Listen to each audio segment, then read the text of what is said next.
ხმაური იყო წუხელწყმერთის ქუჩაზე ტრანსგენდერ ქალებს მეგობრებთან შეკამათება მოუვიდათ, საქმეში მეზობლების ჩაერთვნენ. ვითარების განმუხტვა მხოლოდ სამართალდამცველების მოსვლის შემდეგ გახდა შესაძლებელი. პოლიციამ 4 პირი დააკავა, მათ შორის არიან როგორც ტრანსგენდერი ქალები, ისე მათი მეზობლები. მათ წინასწარი დაკავების იზოლატორში მთელი ღამე გაატარეს. მეზობლების თქმით, მსგავსი დაპირისპირება საკმაოდ ხშირად ხდება.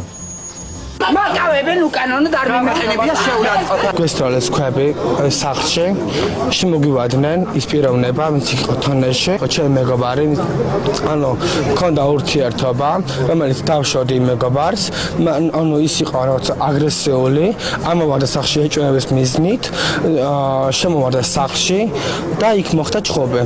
მე გამოდიხარ პატრონი. ცოდვა არ არის ჩვენი ოჯახები, პატიოსანჯახური ცხოვრობენ წესილი ტრადიციული მართლმადიდებლური წესებით. ბავშვები გარეთ ვერ გამოდიან, ღამე ხმაურია, ყვირილია, გინება, წივილი, კივილი, რაცა კონცერტები მოაწყვეს, ისე აწყობენ ხოლმე სადარბაზო წინ თითქმის ყოველ ღამე. ეს ჩვენთვის მიუღებელი.